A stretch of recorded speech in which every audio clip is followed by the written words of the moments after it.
Okay, let's get everything started. First of all, we want to welcome everybody to our Giving Power to the Business Owner webinar series.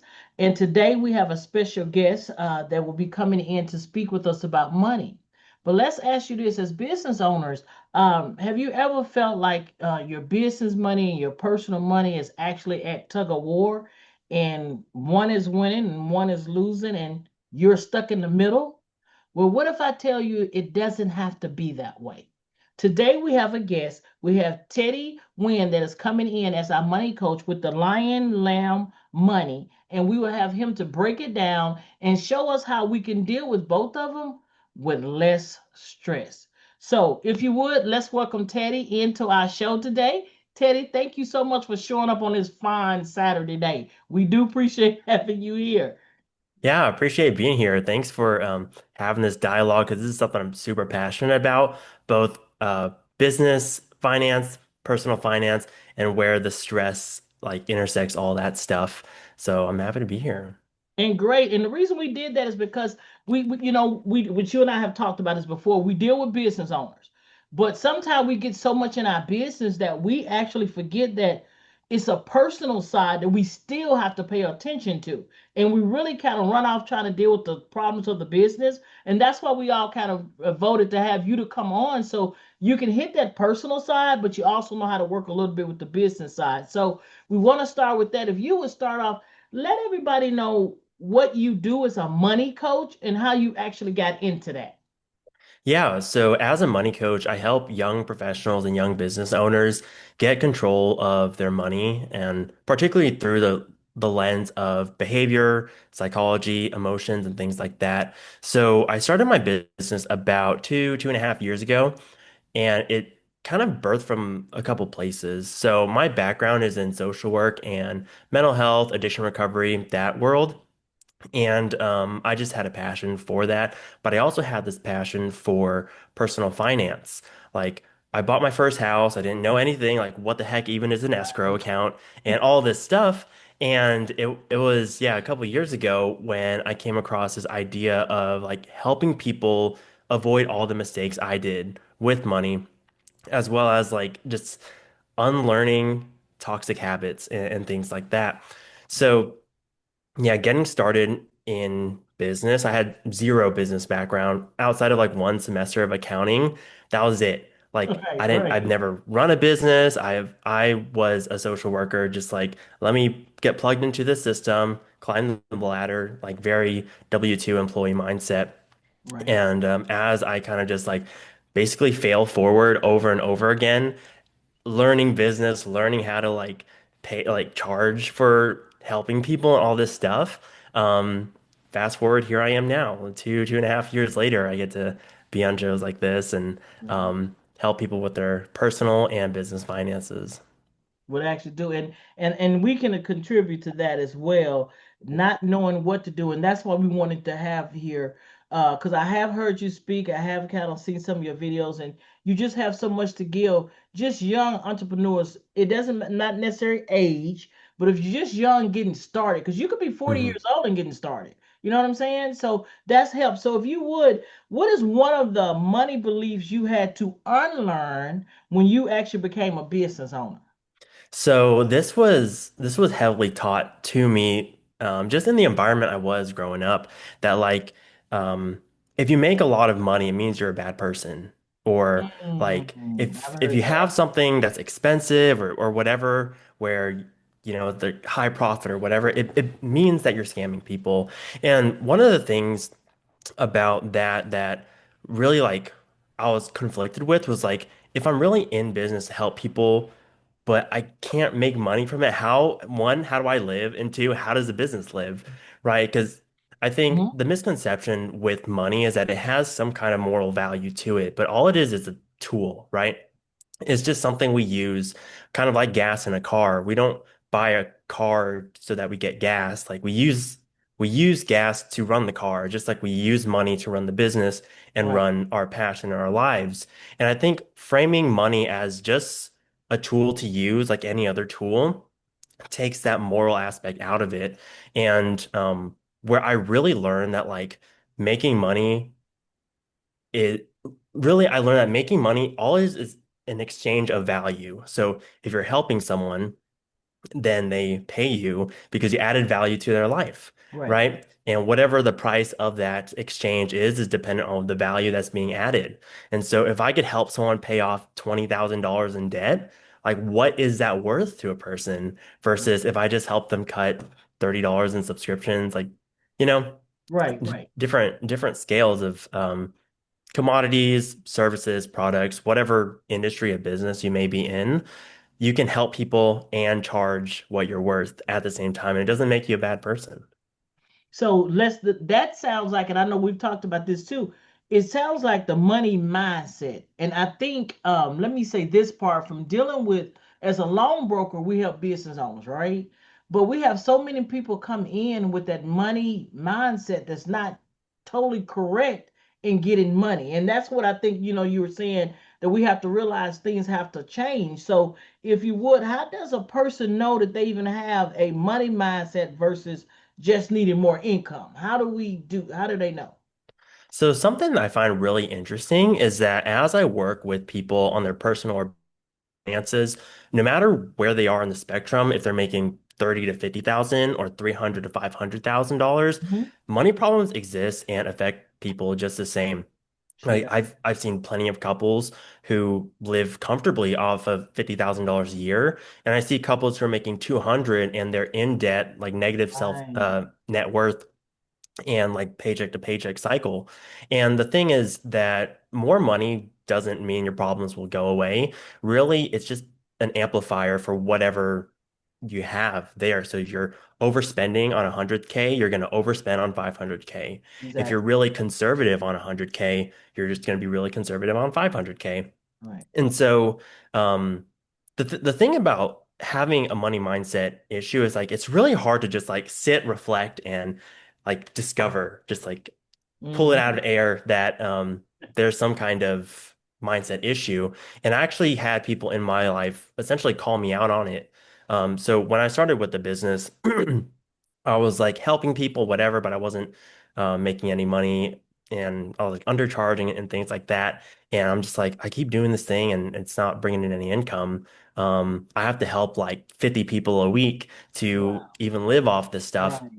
And I had a mentor of mine basically say to me that like, Teddy, you're capping yourself on this because you believe, kind of going back to the first point, you believe that charging more money makes you a bad person or whatever, Yeah. and really had to reset my mind to like the value of the service or transformation I'm helping Right. clients achieve is the value or cost of the service instead of what I think my hourly time is worth. And Right. especially having that employee mindset of like trading time for money directly. It's like, okay, I work $30 an hour in my main job. So in my business, it should also be $30 an hour. But that doesn't account for all the other expenses in business and all that No, other it doesn't. stuff. And so, really, like, if you notice like patterns of like, I like to use the word bottlenecks, Uh-huh. bottlenecks in your business when it comes to like earning income, but you have this like volume of clients already. Hmm. If you have all these clients, but you're not making a livable income either for your business or personal, then there is some kind of like pricing discrepancy that you're either undercharging or just Right. that supply demand, right? Basic economic stuff. Right. Right. So now let me say this with you too. The belief, and I know we're talking mindset, but our belief, and I think a lot of us don't go back to, like you said, how what you were taught and told about how to look at money as business owners. I don't think we take enough time or even take time, Teddy, to even look at what was my first relationship with money. How do I look at money? Because if you a cheapskate, you know how I'm talking about cheap person, chances are you're gonna bring that over into business, which may not necessarily be a good thing. But I think we don't even have anybody like you to tell us, hey, let's really think about how you feel about this money. You're not making money for a certain reason. It's not because, oh, I'm not working hard or I don't have a good product. A lot of times it's not that. It's the money mindset that you put in place. Which go ahead, I Yeah. see you can say something. Yeah, so I wanted to share a story when I started the business. Okay. I love all things money. My natural habits with money is being very like frugal, very cheap. And so when I started the business, I was like, I need to do this with like zero money. I'm not paying for any courses. I'm not paying for any like Oh Zoom wow. like subscriptions or whatever. And the first class I led of like a personal finance class, it was supposed to go an hour, but at the time, Zoom only gives 40 minutes for free Right. So you took classes. that. And so I was like, all right, we're going to start this class. Just a heads up, everyone. Zoom's going to time out at 40 minutes. So in the middle of the class, we're all going to end up hopping off and hopping back on. It was like a logistical nightmare and impacts the client experience and all this stuff. And it wasn't until later on I'm like, you know what? This is not like paying for a subscription like this or paying for a CRM or paying for Right. coaching. Like these aren't It expenses because it helps the business run, it helps the client experience. And once I understood that, I started swinging to the other side of the pendulum where like I need to spend on everything. And so I was getting a little bit of both. right. But kind of that, like you said, how we grow up with money impacts how we treat it, right? Right. If money was a point of contention with our parents, they didn't talk about it. Right. Perhaps whenever you start your business, you're like I don't horse want to talk about blinders. it. Yeah, Yeah, that's like what they we're say. I just don't we're want to talk just doing the business and we'll whatever happens with the finances happens with the finances. And that keeps people from looking at their books or even getting a bookkeeper, and things like about that. And I feel like those points to just have your personal finance, I mean your business finance super accessible and easy to interact with makes that experience less scary. So no matter where you are on the spectrum, there are absolutely tools and strategies you can use so that personal finance becomes less stressful and just easier. Right. And see, this is why I think people should look at getting a money coach because of that. Because look at it. You don't know what my upbringing is. You don't know how I think or what my thoughts are. You're gonna look at how do I make this person successful. That's why I encourage people, get consultants, good coaches. Now you can vet them, but they're good. And like say in case with you being a money coach, you can actually bring attention to someone and let them know that okay, you're just being cheap. And it needs to be someone to say that. And I love the fact that you put process in place to help them to build base where they are. Because everybody, I guess, looks at money differently, and I guess it's our background and what we go through. But all of us starts a business. That's one thing we have in common. We all start a business, but we don't deal with that part. So I'm really like it. I like you being on our show, but we also, which we promote and encourage people to reach out to you because of that. Of that said, it actually stops them from growing. I mean, that's what we basically see. So let me go on to the next question because we got a lot of questions they got lined up for you. If you could tell me what's the biggest money mistake you see new entrepreneurs make and how can they avoid it? So I was kind of alluding to this. For me, I had no business experience. I was actually very like reluctant to spend money on myself. And so that showed when I started the business, right? I didn't want to spend on upgraded Zoom. I didn't want to pay money for a website. I was just using a free website, and like free everything, right? Right. And with watermarks and all that stuff. You're the poster Um, child for this. That's why you so adamant, like, do not be like me. Do not be like me. And so, same thing with like maybe the most I would spend is like on a couple books or something, or an audio book or YouTube videos or whatever. And I just thought like, I need to be able to run this business spending as little cash as possible. But I didn't realize that there was really a difference between an expense and an investment. And Mhm. so the biggest money mistake is like I was so hesitant to invest in myself and invest in the business that it kept it from growth for a whole, year or whatever, right? I was just trying to do everything the free way. Right. And I didn't realize that when you're investing, whether like I'll just take coaching, for example. Okay. I was super hesitant to even commit to any kind of coaching program. And then once I was in it, I realized the value that coaching gave me wasn't knowledge necessarily, but it's all the time that these coaches spent making mistakes. They crunched that into the top lessons and essentially bring that time forward. So if I like me investing basically like a time skip, right? I'm getting wisdom and knowledge That's from right. people who've already made the mistakes.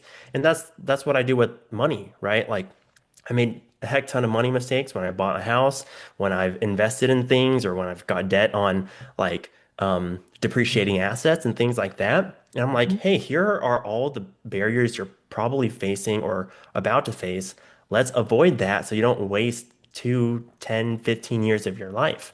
And same thing with the business. Like, I'm I can't even say how much time I wasted, but if like let's for example, let's say a year. Like if I could have missed out on a year of mistakes or just being cheap, I didn't spend money, I spent time, right? And so if Right, you're spending money to save you time, like which is more valuable? And I think it's pretty clear, especially as we get older and as right. we get busier, our time is so, so valuable. Yeah. And so whatever investment you can make in your business to crunch that time forward, to accelerate that process, is like it's what you got to It's do, gold. right? That's what I'm Yeah. saying. I mean, it's worth it. And I think and I love this because you're talking to a lot of new business because and this is what I want to say, even our experience when you have to understand we mentor because I mentor a group as well too, and I do business coach.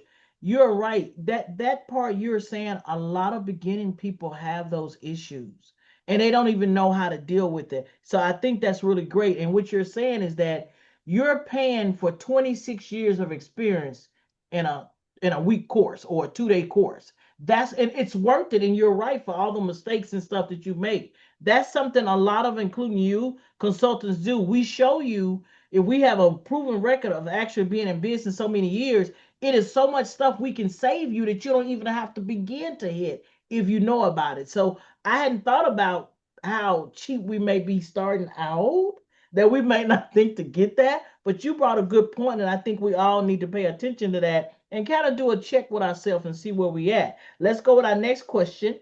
What does it look like when someone brings their employee? Oh, I really want to hear you talk about this. What does it look like when someone brings their employee money mindset into their business, and how do you shift out of that?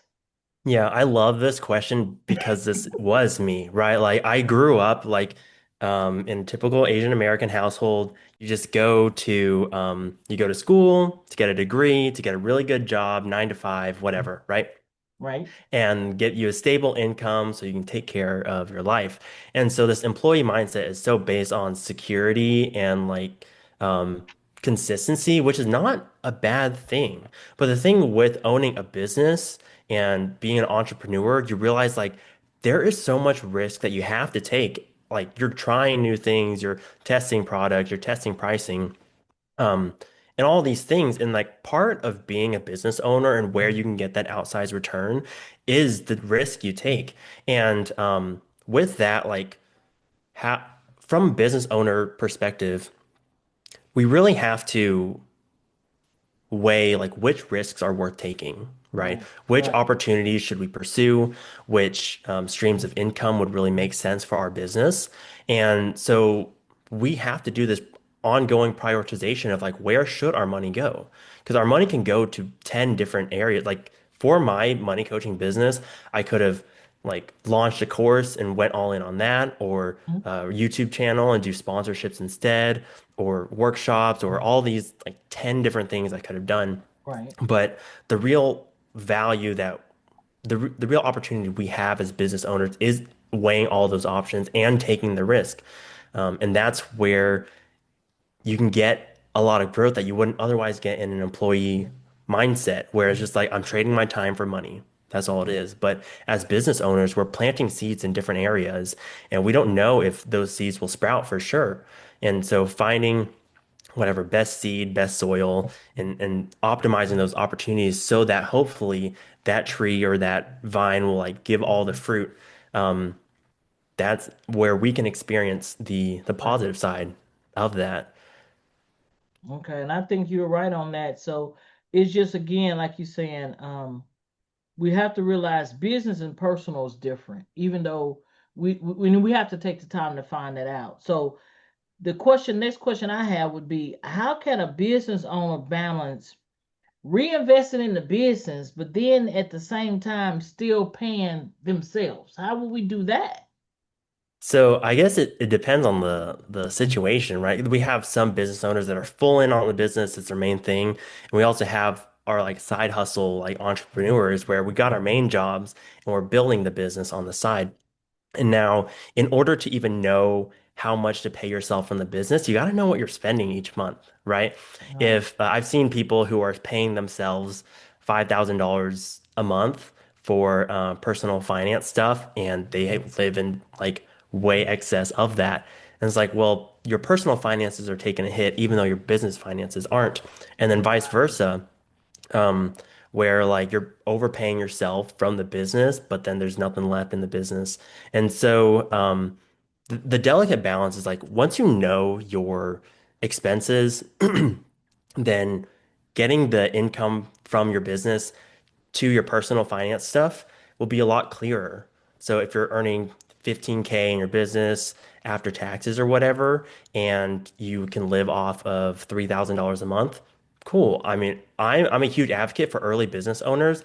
If you can reinvest in your business as much as possible, then Hmm. do that because those first 3 to 4 years of business are like a big upfront investment, both time and money. Yeah. And so if you can reinvest sooner so that you can experience the growth sooner, then maybe your personal finance will just have to not be so what's the word? So much. Like you're not like spending so much and you're not like living the What? life and taking all the trips. Right, So right, yeah, it and really like, when you reinvest in the business, it's got to be top priority stuff. Like, what are the right. things I reinvest that will actually give me money? So, for example, I spent a heck ton of time, spent some money on developing a website, Mhm. and I realized that like nowadays, like a website's important to have as like a presence, but it doesn't always equate directly to money, right? The thing for me that equated to money is getting someone on the screen to have a conversation with me. And so that looks like, you know, doing outreaches, creating content to engage with people and things like Mhm. that. And so identifying those top priority areas is like how the ROI, right? Return on our investment. Can we get money into the business with this investment, or is it a nice to have, like a logo redesign? It may Right. not be the first thing you should put money into. Right, starting off with your business. And so you giving good points, and it made me think about when I started, because I've been in business for over like 27 years. My first years of business was exactly like you said, how yours were. I was basing it on my perception of money value.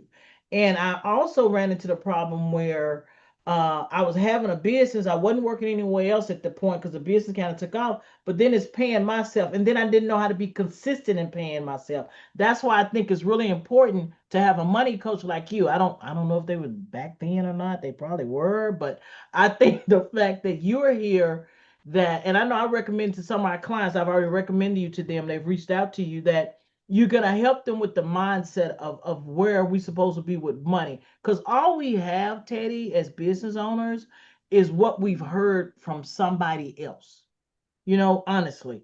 And I think money coach is what you need to have if you're going to start any business. If you haven't started one before, I say you need a money coach so they can tell you the difference, where you can learn the difference. I mean, would you agree that's something that you run into where they might not know the difference between the personal and business? Like you said, take it and just use it. If the money in there, I just can use it, right? You know? Yeah, so oh my goodness, some of my very first clients, he didn't realize he was a business. Like he was working for himself, buying and selling car parts or whatever, but he didn't treat it like a business. It was all enmeshed.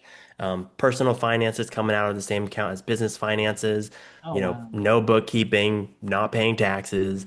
And it's like, no, you like just because you don't have an LLC or whatever, you're earning income as That's a a good point. business, right? And Right, so, right. like, in order for your taxes, you got to know what's a business expense and what's a personal. And yeah, and this is didn't mean to jump forward, but like Oh, one you're of fine. I know the next question is like one of those must-do tasks for businesses is like having those things separate so that, you keep it all organized, right? Okay. So that's the one where you write. My question is, what are the two and threes must do money tasks for someone who just launched a business? So that's what you talk. So go ahead and lean into that so we can know what that is. Yeah, so kind of elaborate on like separating, even though all of it, like for example, you're a new business owner, you're by yourself, solopreneur, whatever it is, Mhm. like it'll feel like they're they're both your accounts, personal and business. But the value of separating that one, like you legally kind of have to in order to like file your You taxes should. right. Um, but two, like it organizes, all right, here's the income I'm getting from my business and whatever net profit I could pay myself out. Now you're like, here is my personal income, and I'll budget that this way. I'll budget the business finances this way. And so having that separation mentally has helped me so much to not like continue pouring personal money into the business as opposed to like using business money to run business. You know what I mean? Right, right, And right, just also knowing that like I can't just like pull out whenever and call it a tax deduction, right? right, right. And that's Um the way it should be, right? So yeah. this is So my like question. I mean, go ahead, go ahead. I'm sorry, I won't break you. Go ahead. oh, yeah. I mean, yeah, I'm just saying, yeah, the biggest thing is separating the personal and business finances. But at the same time, like they end up having separate budgets and separate plans. And so knowing those plans, even if it's not down to like the dollar or cents, I would say are the Right. two money tasks. Yeah. Well, you've already asked the other question I was going to ask you, which is we have people, and you know them too, that we work with, that have worked with, that they are stressing so bad about their business money and their personal money that they don't even know how to begin to separate it. They don't even know a lot of them that it is a separation, So I guess my question is that how do you because that's emotional. When you got rent and all this stuff due, and then you have this coming in, then you got payroll and all that. It's just emotional thing. So, how do you talk? I know you talked about emotional spending, but how does that show up in business so people can know that's emotional spending? Yeah. So what I find, this is my social work background coming into the play. We can respond a few ways to stress, no matter what kind of stress it is, relational, business, just angry, whatever. Right. And you can fight, flight, freeze, or fawn. And so the fight or flight, I think most people are aware of, is that like run and fight mentality of like, I just am really going to take control and get angry or whatever. Flight is just avoid problems. Freezing is just that experience of feeling like you don't know what to do next. And fawning is like people pleasing and just like catering to other people. And so when it comes to any of these responses, like we all kind of lean one way or the other, but emotional spending is often used as a coping skill for stress. Hmm. So Okay. the four kind of emotions that I call out for people for opportunities where they are t more likely to emotionally spend are if they're hungry, angry, lonely, or tired. And so when Totally it comes agree. up in Totally yeah, agree. and when it comes up in business, like we've all experienced it when we have low revenue or whatever like Mhm. we have that like desperation like I just need something now like I whatever opportunity comes up that thought process in our prefrontal cortex doesn't function as well when we're stressed and so if we're able to have a process to like a tangible process to think through money decisions it takes a lot of the emotion out of it and so for example one of the things I really do to avoid emotional spending is like, is this investment or purchase for the business going to have direct outcomes in revenue or like whatever the goal is, revenue, brand building, Right. um, like engagement, whatever it is. And if not, I have to hit pause on it. And this is kind of like an aside or kind of like a plug where I made an impulsive purchase decision maker tool. It's like 7 questions, and it gives you kind of an idea of like, is this purchase really needed? And I've actually used that myself after I developed it a couple times. So here's another story. I had an opportunity to invest in the business, spend like $1,500 to get some interns, like connect with interns who could help me with digital marketing and whatever. I'm like, ooh, this $1,500 a deal. It's like a real steal. Essentially, I'm paying like $3 an hour for someone to help me with my business and all that Right. stuff. I put it through the impulsive purchase decision maker, and it basically told me, Teddy, you should probably think a little more on this. You can't just drop, Wow. 1.5 G's on this opportunity, even though it's like super exciting and whatever. And so that Wow, kind of that's like neat. I rolled it back and I was talking to my business coach and he was like, "Yeah, Teddy, I mean, it's a great deal, but like they don't tell you about all the hidden costs that are there, such as like training and developing these interns, the cost of like transitioning to new interns and all this stuff." I'm like, "You know what, man? You're right." Right. After you And thought so about it. So, and that's what we need. That's awesome that you have that type of tool. Now, is that something you use with your clients as well? You offer that to them to use it as well? yeah, so I have the tool on my website, but it's also easily accessible in our online community. But yeah, use it for any business or personal decision because at the end of the day, you make decisions the same way because you're a person, right? We all have Right. emotions, we all have all that stuff. And so yeah, it's a free tool to use. And it's helped me with like I put it together about 2 weeks ago and I've used it for about 10 different purchases already. Right, and it works. Well, what we'll do, and just in the middle of just saying this, we will definitely have you on our website, guys. We definitely want to check them out. We're gonna continue with a few more questions, but I do want to break in and say that Teddy will be on our site at www.tdj Equity llc.net. He's will be one of our partners. So definitely you guys can go there, click on it, and you can go to his site and schedule an appointment and you can kind of get with them. So I want to throw that in there real quick, Teddy. So let's continue with the next question. So the next one is this. Oh my goodness. And I've heard it so many times.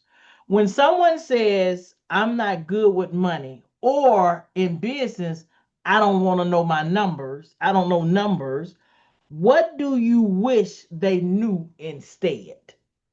I think the idea of being good with money looks a certain like it's historically been painted a certain way that the person who's best at saving money equally like it means that they're good with money. But we know a bunch of cheap people who are not great with money. I have a You're family supposed to say member, Teddy's supposed to say frugal. That's what you're supposed frugal. to say. But they cheap. I'm with you. Go ahead. Like even people who have a heck ton of financial knowledge, it doesn't mean they're good with money. That's Like good with money is all about like how do you actually behave with your money when like responding to stress, spending decisions and things like that. And so I'll tell you a story about we'll just say family member or friend or right. the Okay. serious person in my life where like he's an accountant. He does business finances all the time, super frugal, like unhealthy frugal, but at the same time like waste a lot of money day trading. Like, Wow. it's like you save all this money and like get the cheapest deals on food and whatever, and then blow 500K in the stock market. Like, Wow. would you say just because they know a lot of things about money and they spend money well, like for personal finance stuff, spend very little, does that make them good with money? I would No. debate not necessarily. And Right. so where I see the value in being good with money is knowing how to prioritize certain areas of your life and putting money towards those areas and not wasting money in other places like unused subscriptions, just Right. like convenient spending, even if it's not adding value. And so the practice of being good with either personal or business finances is knowing like where is the most effective place I can put this money. Right. Right. So Right. for new business owners, sometimes that most effective place is further development in you as a business owner or marketing because no one knows about your business, Right. right? You Right. think Right. that you post all the time, people know, but they don't. And so putting it in those areas to really drive the business would be like priorities. And same thing with personal. If you're spending money in your relationships, in your health, in your wellness, w with the conveniences of life that you really recognize if they're not there, then Mm-hmm. great. And but you still have to make sure to save in the areas that don't matter. So for me, it's like if I'm overpaying for insurance or if I'm um like buying name brand stuff when I don't really need to, like Right. cutting back in those areas don't affect my life or affect it a lot less. And so, yeah, like I said, being able to prioritize those personal values, those business values, and putting money more towards that is just an um, ongoing practice of prioritization. And that I Right. feel like that's what being good with money looks like. Right. You're right. And that makes a lot of sense compared to us just thinking we hear people good on some things, but then you right, you look at how they spend it on other things, it doesn't mean it has money. It's all about priorities. So I like that. I hadn't thought of that, but you're right. That's exactly how that is. So what role do systems, habits, and environment play in managing your business finances well? So, a lot of my perspective on this comes from my background in social work and addiction recovery. And some of the most important things we learn in social work school in like mental health and addiction recovery is that we draw a lot from our environment and the people we're around. And Mm, so, um, for example, like with me, I like to eat chips. Like, give me a family-sized bag of chips and I'll eat it in one sitting. But knowing me, like not having that bag of chip there, then I won't eat it. And so, really, what that is out like illustrating is that if we can construct our environment physically, emotionally, mentally, in our relationships, then we can better promote healthy habits when it comes to money. So automating savings is an example of changing your environment so that you're not having to proactively think, I need to move money here. I need to move money here. It just happens. Or cutting up excess credit cards, where it's like, do you really need five credit cards?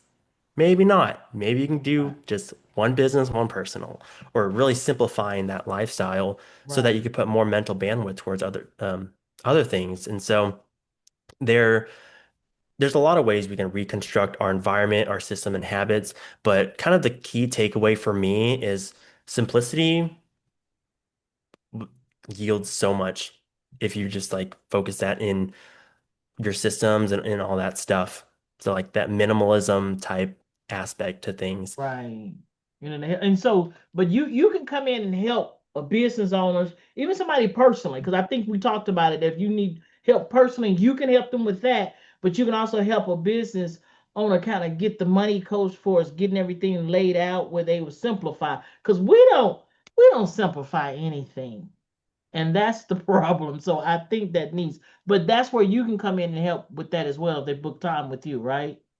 Right. Yeah. Like, one of the biggest things I see is just that we have a whole bunch, we're juggling a lot as a business owner in our personal life. And we're like juggling relationships, personal relationships, professional relationships, accounts, and all these things. And if we're able to streamline that or have someone help us streamline that, it relieves so much anxiety. For example, for me, a change that I literally made in the business these past couple months was just streamlining the client journey from like Mm, meeting me to possibly signing one-to-one coaching. right. And for me, I had like all these service options and directing them different places. And that was chaotic for me. And I'm like, I'm stressed out about business, then I'm stressing about this money structure stuff. And once I kind of simplified that process of client goes from knowing me to either following me or joining my group. And then from there, they have a series of steps to funnel down to the part of informed buyer or whatever. And Hmm. so, like, that's helped me relieve a lot of stress. Same thing with my personal life, finding areas to make it simpler has, you know, got a lot of that stress off my shoulders so that I could think clearer, so I can react better. Right, and that's what we need. So simplicity is definitely that.